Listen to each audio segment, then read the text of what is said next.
안녕하세요. 창세기 29장 1절에서 20절까지 말씀, 하나님의 인도하심과 기다림의 훈련이라는 제목으로 말씀 함께 나누도록 하겠습니다.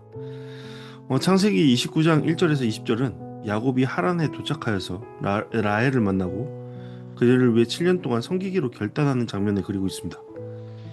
이 본문은 단순한 사랑 이야기처럼 보이지만 사실은 하나님께서 야곱의 삶을 어떻게 인도하시고 변화시키는지를 깊이 보여주는 말씀입니다. 야곱은 지금 형 에서를 피해 도망치는 길 위에 있죠. 그는 축복은 받았지만 마음에는 큰 두려움이 있었습니다. 그리고 미래 역시 불확실했죠. 그러나 하나님은 그런 야곱을 홀로 두시지 않으셨습니다. 광야와 같은 인생길 속에서도 하나님은 야곱을 정확한 자리로 인도하시고 필요한 사람들을 만나게 하십니다. 특별히 이 본문은 야곱이 변화되기 시작하는 장면이기도 하죠. 이전에 야곱은 빨리 얻으려고 했고 자기 자신의 힘으로 붙잡으려 했던 사람이었습니다. 이기적인 자였죠. 하지만 이제 그는 기다리는 법도 배우고 다른 사람을 생각할 수 있는 마음 또한 갖게 됩니다. 사랑을 통해 헌신과 인내를 배워가는 것이죠.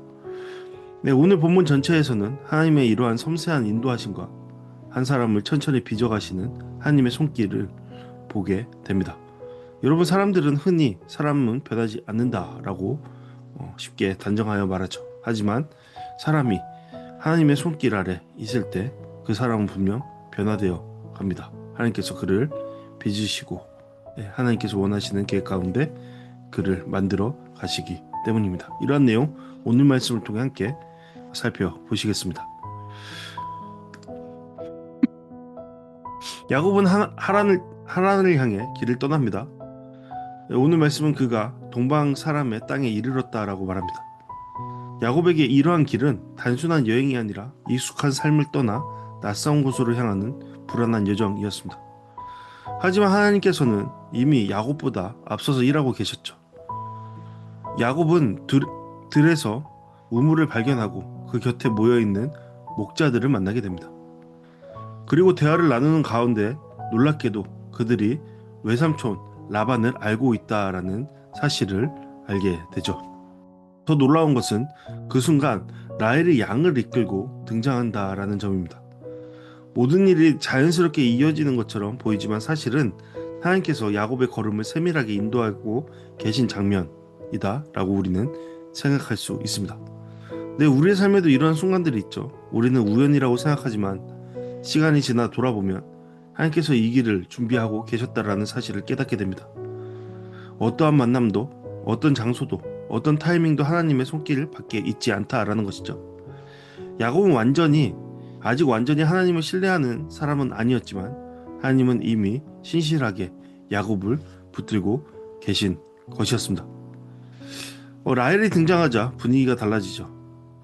우물 입구에는 큰 돌이 놓여 있었습니다. 원래 여러 목자들이 함께 움직여야 하는 돌이었지만 야곱은 혼자 그 돌을 옮기죠. 본문은 야곱의 행동을 길게 설명하지 않지만 그 안에 깊은 감정과 열정이 담겨 있습니다. 그동안 야곱은 계산적이고 조심스러운 사람이었습니다. 하지만 지금 그는 사랑 때문에 움직이고 있죠. 야곱은 라헬에게 입 맞추고 크게 웁니다. 이 장면은 단순한 감정 표현 이상의 의미를 담고 있습니다. 야곱의 눈물 속에는 긴 여정을 지나 여기까지 인도하신 하나님에 대한 안도감과 감사가 담겨 있는 것이죠. 외롭고 두려운 길 끝에서 하나님이 자신을 버리지 않으셨다라는 사실을 그가 몸소 경험한 것입니다. 특별히 야곱은 이제 더 이상 어머니 리브가의 보호 아래 있는 사람이 아니죠. 그는 홀로 결정하고 홀로 책임져야 하는 자리로 나아가고 있습니다. 하나님은 이렇게 야곱을 조금씩 성숙하게 만들어 가십니다. 본문은 계속해서 가족관계를 강조하고 있습니다. 야곱은 형 에서를 떠나왔지만 이제 외삼촌 라반의 집으로 들어갑니다. 하나님은 깨어진 관계 속에서도 두려움 속에서도 새로운 관계와 새로운 삶의 자리로 가신다라는 것을 우리는 확인하여 볼 수 있습니다. 라반은 야곱에게 품삯을 정하라고 말합니다. 그러나 야곱은 돈이나 재산을 요구하지 않습니다. 그가 원하는 것은 라헬이었죠. 야곱은 외삼촌 라반의 집에서 라헬을 위해서 7년 동안 섬기겠다라고 말합니다. 당시 결혼에는 신부값을 지불하는 문화가 있었죠. 하지만 야곱은 가진 것이 하나도 없었습니다. 그는 빈손으로 도망쳐온 사람이었습니다. 그래서 자신의 시간과 노동을 내어놓습니다. 여기서 중요한 것은 7년이라는 시간이죠. 이전에 야곱이었다면 기다리기보다 빨리 얻으려 했을 겁니다. 네, 모든 수단과 방법을 가리지 않고 그는 라헬, 자신의 마음에 든 한눈에 반한 라헬을 얻으려고 최대한 어떻게든 해보려 했을 겁니다. 그는 늘 서두르던 사람이었기 때문이죠. 장자의 권리도 빨리 얻으려고 했고 축복도 속여서라도 붙잡으려고 했습니다. 그런데 흥미로운 것은 이제 그가 기다린다라는 겁니다. 성경은 이렇게 기록하고 있습니다. 야곱이 라헬을 사랑하는 까닭에 7년을 며칠처럼 여겼더라. 이렇듯 사랑은 시간을 견디게 만들죠. 사랑은 희생을 억지로 느끼지 않게 만듭니다. 사랑은 사람을 변화시키기도 하죠. 하나님은 지금 이러한 모든 과정 속에서 야곱을 훈련시키고 계셨습니다. 물론 그 과정 속에 있는 야곱은 이 사실을 몰랐지만 말이죠. 야곱은 단지 라헬을 얻기 위해 기다리는 것이 아니라 그 기다림 속에서 새로운 사람으로 빚어지고 있었던 것입니다. 네, 우리 역시 마찬가지죠. 하나님은 때때로 우리의 삶에 긴 기다림의 시간을 허락하십니다. 그러나 그 시간은 버려지는 시간이 아닙니다. 하나님은 기다림 속에서 우리의 마음을 다듬으시고 조급함을 내려놓게 하시며 하나님을 더 신뢰하도록 이끄십니다. 그리고 기필코 하나님의 한 사람으로서 하나님을 위한 삶을 살아내도록 이끌어 가십니다. 그것이 우리의 부르심이요 우리를 향하신 하나님의 은혜, 사랑입니다. 네, 이 시간 다 같이 오늘 말씀을 통해서 함께 묵상과 적용하는 시간 갖도록 하겠습니다. 첫 번째 질문입니다. 하나님은 우리의 불안함 속에서도 여전히 일하십니다. 야곱은 완전한 사람이 아니었죠. 두려움도 있었고 욕심도 있었고 인간적인 계산도 많았습니다. 이기적인 자였습니다. 그런데 하나님은 그러한 야곱을 포기하지 않으셨습니다.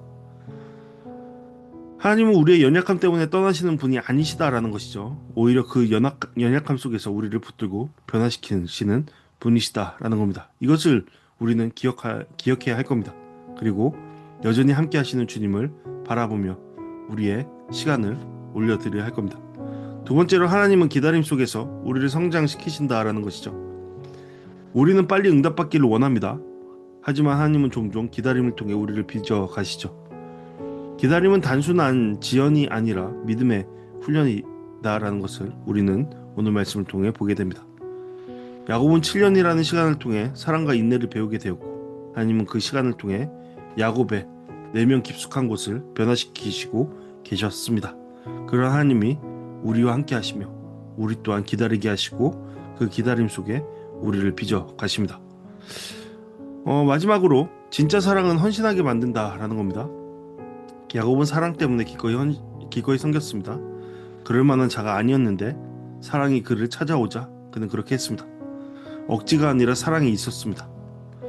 우리의 신앙도 마찬가지죠. 우리가 하나님을 사랑할 때, 예수님을 사랑할 때 예배와 기도와 순종은 의무가 아닌 사랑의 표현이 되는 것이죠. 사랑이 깊어질수록 헌신은 무거운 짐이 아니라 기쁨이 됩니다. 그것이 우리의 사랑을, 우리의 마음을 표현하는 도구로 자리하기 때문입니다. 그렇다면 우리는 진짜 사랑을 갖고 있습니까? 그것이 우리의 삶을 기쁘게 하며 그것이 우리의 삶을 더욱더 사랑 가운데로 나아가도록 이끌고 있습니까? 이러한 질문에 대한 돌아봄 있기를 바랍니다. 네, 이 시간에는 함께 말씀을 통해 기도하는 시간 갖도록 하겠습니다. 하나님, 불안한 길 위에서도 끝까지 우리를 인도해 주십시오. 기다림 속에서도 하나님의 시간을 신뢰하는 우리 되게 하여 주시옵소서. 예수님을 더 깊이 사랑하며 기쁨으로 섬기는 삶을 살도록 인도하여 주시옵소서. 이러한 기도 제목으로 함께 기도하며 나아가겠습니다.